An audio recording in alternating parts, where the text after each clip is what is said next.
Yeah! Market చాలా volatility ఉంటుంది. And up and down అవుతా ఉంటుంది. అండ్ మార్కెట్ క్రష్ అవుతుంది. అండ్ బేర్ మార్కెట్‌లో ఎంటర్ అవుతున్నాము. ఇలా మీరు గనుక యూట్యూబ్ చూసారనుకోండి, ఇలాంటి న్యూస్ చాలా చాలా వస్తా ఉంటాయండి. And believe me long term Indian growth rate ఆగేదే లేదు. And stable governments and 40 crore youth and rising income levels ఇవన్నీ గూడా ఇండియన్ టువర్డ్స్ అప్ సైడ్ మార్కెట్‌కి తీసుకెళ్తాయండి. షార్ట్ టర్మ్‌లో ఈ అప్ అండ్ డౌన్స్ అనేది ఉంటుంది. మన హిస్టారికల్ డేటా చూస్తే ఇప్పుడు మార్కెట్ పట్టం అనేది కొత్తేం కాదండి. And it's not going to continue forever also. Worst అంటూ జరిగితే మార్కెట్‌కి 16,400 దాకా మాక్సిమం వరస్ట్‌గా ఉంటుంది. అంతకుమించి ఏముండదు. అందుకని ఎవరైతే మీరు స్టాక్ మార్కెట్ నుంచి బెనిఫిట్ తీసుకుందాం అనుకున్నోళ్ళు బెస్ట్ వేలో ఏంటంటే మంత్లీ 1,000 అట్‌లీస్ట్ 1,000 గనక ఏదైనా మంచి మ్యూచువల్ ఫండ్స్‌లో మీరు గనుక ఇన్వెస్ట్ గనుక చేసుకుంటే ఎవ్రీ మంత్ 1,000 మీకు ఒకవేళ పదే పదే బై చేయటం అనేది ఇష్టం లేకపోతే గనక ఎస్ఐపి ఫార్మాట్‌లో పెట్టేసుకొని ఆటో డెబిట్ పెట్టారనుకోండి బ్యాంక్ నుంచి ఆటోమేటిక్ కట్ అవుతా ఉంటుంది మీ అమౌంట్. సో, పదే పదే మార్కెట్ మనం చూడాల్సిన పని లేదు. ఈ వాలటిలిటీ ఈ దగ్గర అప్ అండ్ డౌన్ అవటాలు ఇవి మనకి సికాకుగా మీకు కనుక అనిపిస్తుంటే గనక బెస్ట్ అప్రోచ్ ఏందంటే ఏదో ఒక మ్యూచువల్ ఫండ్స్ మై ఫేవరెట్ అయితే మీకు తెలుసు SBI small cap direct growth. అది లేదనుకుంటే axis small cap direct growth ఇవి తీసుకోవచ్చు. ఒకవేళ మీరు స్మాల్ క్యాప్స్ రిస్కీ మాకొద్దు అనుకుంటే ఫరాక్ ఫ్లెక్సీ డైరెక్ట్ గ్రోత్ ఫండ్ అదైతే ఇంటర్నేషనల్ ఫండ్ అండి. బాగా స్టేబుల్‌గా ఉన్నది. 22% కన్నా ఎక్కువ వస్తుంది. అది గాని తీసుకోవచ్చు. లేదా మీకు లార్జ్ క్యాప్ మ్యూచువల్ ఫండ్స్ కావాలన్నా ఏదైనా సరే మ్యూచువల్ ఫండ్ రూట్‌లో 20% పర్ యానం వస్తూ 10 ఇయర్స్ ట్రాక్ రికార్డ్ ఉన్న ఏ మ్యూచువల్ ఫండ్స్ అయినా మీరు తీసుకోవచ్చండి. అండ్ డైరెక్ట్ గ్రోత్ ఉండాలి కంపల్సరీగా. And expense ratio less than 1% ఉండేలా చూసుకోండి. ఓకే. అలాంటి మ్యూచువల్ ఫండ్ ఒకటి చూసుకొని ఎవ్రీ మంత్ ఎస్ఐపి రూట్‌లో 1,000 పెట్టుకుంటూ పోయారనుకోండి, ఈ మార్కెట్ ఈ వాలటైలిటీ ఈ ఈ నెగెటివ్ థాట్స్ ఇవన్నీ కూడా టెంపరరీ ఇవన్నీ మార్కెట్ ఓవర్ పీరియడ్ ఆఫ్ టైమ్‌లో. కరోనా టైమ్‌లో కూడా మార్కెట్ క్రష్ అయిపోయింది. జీరో అయిపోయింది అనుకున్నారు. తర్వాత ఏం జరిగింది మీ అందరికీ తెలుసు. మళ్ళీ వెంటనే మార్కెట్ పెరుగుతుంది. సో, ఈ మార్కెట్‌లో వాలటిలిటీ అప్ అండ్ డౌన్ కామనే. అందుకని ఈ వాలటిలిటీ ఎవరైతే భరించలేరనుకుంటున్నారో, ఎవరైతే స్పెక్యులేషన్ చేయొద్దనుకుంటున్నారో, ఎవరైతే ఇండియన్ గ్రోత్ స్టోరీని ఆహ్, ఎన్‌కాష్ చేసుకుందాం అనుకుంటున్నారో వాళ్ళకేంటంటే ఇది బెస్ట్ ఛాన్స్. వాలటిలిటీని ఒక ఫ్రెండ్‌లా ట్రీట్ చేయండి. డెఫినిట్‌గా మీకు లాంగ్ టర్మ్ పాయింట్ ఆఫ్‌లో మంచి అమౌంట్ వచ్చే ఛాన్స్ ఉందండి. సో, ఎవ్రీ మంత్ 1,000 పెట్టుకుంటూ ఎళ్తున్నారనుకోండి, మీకు సింపుల్‌గా మీరు 20% యావరేజ్ రిటర్న్స్ చూసుకున్నా సరే, 25 ఇయర్స్ కల్లా ఈచ్ వన్‌కి 1,00,00,000 వస్తదండి. 25 ఇయర్స్ కల్లా మీకు యావరేజ్ మీద 1,00,00,000 వస్తది. అందుకని ఇదేంటంటే ట్రేడింగ్ పాయింట్ ఆఫ్‌లో వాళ్ళకి టఫ్ ఏమో ఇంటర్‌డే ట్రేడింగ్ చేసే వాళ్ళకి లేదా ఫ్యూచర్స్ అండ్ ఆప్షన్ చేసిన వాళ్ళకి రిస్క్ ఏమో గాని ఈ మార్కెట్స్ మ్యూచువల్ ఫండ్స్ కొనుక్కునే వాళ్ళకి, ఈటీఎఫ్స్ కొనుక్కునే వాళ్ళకి ఇలాంటి గోల్డెన్ ఆపర్చునిటీస్ అండి. మార్కెట్ డిప్ అనేది గోల్డెన్ ఆపర్చునిటీస్. మీరు గనుక ట్రేడరు, స్పెక్యులేటర్ అయితే గనుక డెఫినిట్‌గా ఈ మార్కెట్ మిమ్మల్ని ఎఫెక్ట్ చేసి ఉండొచ్చు. అది వేరే సంగతి. బట్ లాంగ్ టర్మ్ పాయింట్ ఆఫ్‌లో మీకు కానీ, మీ నెక్స్ట్ జనరేషన్ మీ కొడుకులు గాని, కూతుర్లు గాని లేదా మీ మనోళ్ళకి గాని మంచి ఇన్‌కమ్ రావాలి అనుకుంటే తక్కువ డబ్బుతో కూడా better to start right now. ఇంతకన్నా బెస్ట్ డిస్కౌంట్స్ దొరకవండి మార్కెట్‌లో. So, best mutual funds choose చేసుకోండి. అండ్ ఎవ్రీ మంత్ మినిమమ్ 1,000 పెట్టుకుంటూ ఎళ్లారనుకో లాంగ్ టర్మ్ పాయింట్ ఆఫ్‌లో డెఫినిట్‌గా 1,00,00,000 వచ్చే ఛాన్స్ ఉంటుంది. మీరు కావాల్సిన resources SIP calculator dot in గూగుల్‌లో టైప్ చేయండి. మీరు ఎంత అమౌంట్ ఎవ్రీ మంత్ పెడతారో అంత అమౌంట్ కాలమ్‌లో మెన్షన్ చేయండి. అండ్ ఎంత టైము, ఎంత డ్యూరేషన్ మీరు ఉంచుదామనుకుంటున్నారో మార్కెట్‌లో అక్కడ అది మెన్షన్ చేయండి.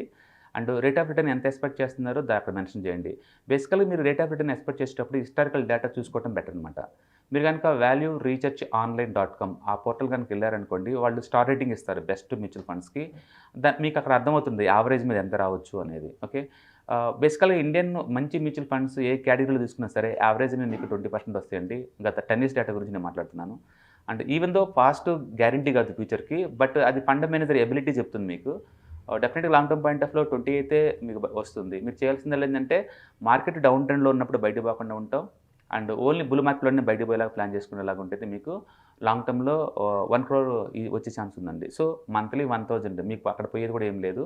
అంటే మార్కెట్‌లో ఎంత వాలటిలిటీ ఉంటే మీకు అంత తక్కువ రేట్‌కి దొరుకుతుంది. సో, మీరు వాలటిలిటీని ఫ్రెండ్‌గా ట్రీట్ చేసుకోవచ్చు. వాలటిలిటీని ఫ్రెండ్‌గా ట్రీట్ చేసుకోవచ్చు. అందుకని డిస్కౌంట్‌లాగా ట్రీట్ చేయొచ్చు మీరు. ఇంకా కావాలంటే ఆ టైంలో మీ దగ్గర ఎక్కువ డబ్బుందనుకోండి ఎక్స్‌ట్రా యాడ్ చేయండి. అప్పుడు లాంగ్ టర్మ్ పాయింట్ ఆఫ్‌లో డెఫినిట్‌గా మీకు అది వెల్త్ క్రియేషన్ పనికొస్తుంది. సో, ఎవరైతే చిన్న చిన్న సాలరీ వాళ్ళు లేదా డైలీ వేజెస్‌లో అలాంటి జనరల్ పబ్లిక్ ఉంటారో మీరు ఇలాంటి వాలటిలిటీ చూసి భయపడాల్సిన పని లేదండి. లాంగ్ టర్మ్‌లో ఇండియన్ గ్రోత్ ఏం మారలేదు. 1 month back, 2 months back compare చేసుకుంటే మారిందేం లేదు. ఎకానమీ హెల్తీగా ఉంది. అండ్ పొలిటికల్ స్టెబిలిటీ ఉంది. అండ్ ఇండియన్ గ్రోత్ స్టోరీ ఇదేమీ ఎఫెక్ట్ అవ్వలేదండి. ఇది టెంపరరీ. ఈ టెంపరరీ ఈవెంట్స్ ఇప్పుడు జరుగుతుంది. హిస్టారికల్‌గా ఇంతకుముందు జరిగింది. ఫ్యూచర్‌లో కూడా జరగబోతుంది. వీటన్నిటితో సంబంధం లేకుండా మీకు మనీ అయితే వెల్త్ క్రియేట్ చేసుకోవచ్చు లాంగ్ టర్మ్ పాయింట్ ఆఫ్‌లో. అందుకని లాంగ్ టర్మ్ పాయింట్ ఆఫ్‌లో మీరు వెల్త్ బిల్డప్ చేసుకోవాలంటే this is the best opportunity. మీరు ఎవరైనా ఇంకా బిగిన్ చేయలేదు అనుకుంటే ఈ వీడియో చూసిన తర్వాత ఒక మ్యూచువల్ ఫండ్ బిగిన్ చేయండి. మంత్లీ 1000 నుంచి 5000 బేస్డ్ ఆన్ మీ అఫోర్డబిలిటీని చూసి మంత్లీ ఎస్ఐపి పెట్టి ఆటోమేషన్ చేసేయండి. ఎవ్రీ మంత్ ఆటోమేటిక్ కట్టేలాగా. సింగిల్ టైమ్ ఎఫర్ట్ అండి. బ్లేమ్ ఒకళ్ళ మీద నాకు మా ఫాదర్ అమౌంట్ ఇవ్వలేదనో, లేకపోతే నాకు సంపాదన లేదనో, లేకపోతే ఇంకోటో మీరు బాధపడే బదులు నెక్స్ట్ జనరేషన్ కన్నా కొంచెం ఫైనాన్స్ ఫ్రీడమ్ ఇవ్వాలంటే this is the best opportunity. ఎందుకంటే డిస్కౌంట్ వచ్చింది కాబట్టి. సో అందుకని అందరూ బిగించేయండి. మీరు 1000 నుంచి 5000 మీద ఎంతైనా పెట్టుకోవచ్చండి. అండ్ స్మాల్ క్యాప్ కావచ్చు, మిడ్ క్యాప్ కావచ్చు, లార్జ్ క్యాప్ కావచ్చు, లేదా ఫ్లెక్సీ ఫండ్స్ కావచ్చు. చాలా మ్యూచువల్ ఫండ్స్ ఉన్నాయి. అండ్ మీ అందరికీ తెలుసు మేము మ్యూచువల్ ఫండ్స్‌లో ఫ్రీగానే రికమెండ్ చేస్తాం. మీకు ఎవరైనా కావాలంటే సింపుల్‌గా మా నెంబర్‌కి వాట్సాప్ చేశారంటే బెస్ట్ మ్యూచువల్ ఫండ్ ఎలా ఇన్వెస్ట్ చేయాలో, ఏమేమి ఫండ్ లిస్ట్ మేమందరం మీకు వాట్సాప్ ఫార్వర్డ్ చేస్తాం బై డిఫాల్ట్. సో దాంట్లో అంటే మంచి మ్యూచువల్ ఫండ్ మీరు చూజ్ చేసుకొని మీరు పెట్టుకోవచ్చు. So best of the luck for ఎవరైతే కొత్తగా మ్యూచువల్ ఫండ్‌లో ఇండస్ట్రీలోకి ఎవరైతే ఎంటర్ అవుతున్నారో వాళ్ళకి. అండ్ ఆల్రెడీ ఎగ్జిస్టింగ్ మ్యూచువల్ ఫండ్స్‌లో ఉన్నోళ్ళైతే గనక ఇలాంటి వాలిడిటీని ఒక డిస్కౌంట్ లాగా ట్రీట్ చేసుకొని ఎక్స్ట్రా యాడ్ చేసుకోండి. ఇంకొన్ని ఎక్కువ యూనిట్లు వస్తాయి మీకు. ఓకే. మ్యూచువల్ ఫండ్స్ ఏంటంటే బెస్ట్ అండి. ఎక్స్‌పర్ట్స్ మేనేజ్ చేస్తారు ఈ వాలటిలిటీ గాని వాళ్ళేంటంటే పెద్ద మొత్తంలో మనీ ఉంటుంది కాబట్టి వాళ్ళు యావరేజ్ చేస్తుంటారు. ఇండస్ట్రీ వాళ్ళతో మాట్లాడుతుంటారు. సీఈఓలతో మీటింగ్స్ పెట్టుకుంటారు. అండ్ ప్లాంట్ విజిట్స్‌కి వెళ్తుంటారు. వెండర్స్‌తో మాట్లాడతారు. డీలర్స్‌తో మాట్లాడతారు. తద్వారా వాళ్ళకేంటంటే కాంప్రహెన్సివ్ ఐడియా ఉంటుంది. నాతో పోల్చుకుంటే ఫండ్ మేనేజర్‌కి చాలా ఎక్కువ ఇన్ డెప్త్ నాలెడ్జ్ ఉంటుంది. సో వాళ్ళకి తెలుసు ఫ్యూచర్‌లో ఏ సెక్టార్స్ పర్ఫార్మ్ చేయబోతున్నాయో. అందుకని మీ డబ్బులు సేఫ్, సెక్యూర్ ఫార్మాట్‌లో మార్కెట్‌లో ఉంటాయండి. డెట్ లాగా మినిమమ్ గ్యారంటీ లాగా దీంట్లో లేదనే గానీ, బట్ లాంగ్ టర్మ్ హిస్టరీ గనుక చూసుకుంటే గనక ఇండియన్ మ్యూచువల్ ఫండ్ ఇండస్ట్రీలో గనుక మీరు మంచి మ్యూచువల్ ఫండ్‌లో పెడితే బుల్ మార్కెట్‌లో మీరు బయటకు వెళ్ళేలాగా ఉంటే గనక 20% వచ్చే ఛాన్స్ ఉంది. ఓకే. రిసోర్సెస్ మళ్ళీ ఇంకోసారి రిపీట్ చేస్తున్నాను. sapcalculator.in మీకు ఎంత అమౌంట్ ఫ్యూచర్‌లో రాబోతుందని చెప్పేది. రెండోది valueresearchonline.com best mutual fund star rating ఇచ్చే పోర్టల్ అండి. అండ్ compoundcalculator.in దాంట్లో మీకు ఎంత అమౌంట్ పెట్టుకుంటే ఎంత కాంపౌండ్ అవుతాయి, ఎంత లాంగ్ టర్మ్‌లో ఎంత వస్తుందో మీకు క్లారిటీ ఉంటుంది. తక్కువ అమౌంటే అని నెగ్లెక్ట్ చేయొద్దండి. Even ₹100 also it's worth. ఎవరైతే కాంపౌండ్ ఇంట్రెస్ట్ తోటి, టైమ్ వాల్యూ తోటి రైడ్ చేస్తూ ఉంటారో వాళ్ళకి డెఫినెట్‌గా వెల్త్ వస్తుందండి. లక్ష్మీదేవి వాళ్ళనే వరిస్తూ ఉంటుంది. షార్ట్ టర్మ్‌లో స్పెక్యులేషన్ చేసే వాళ్ళకి కష్టం అండి. బట్ లాంగ్ టర్మ్‌లో మాత్రం సింపుల్‌గా ఈవెన్ ₹100 నుంచి ₹1000 వరకు కూడా మీరు గనుక ఇన్వెస్ట్ చేసుకుంటూ వెళ్ళిపోతుంటే లాంగ్ టర్మ్‌లో వెల్త్ క్రియేట్ అవుతుంది గ్యారంటీగా. ఓకే. All the best.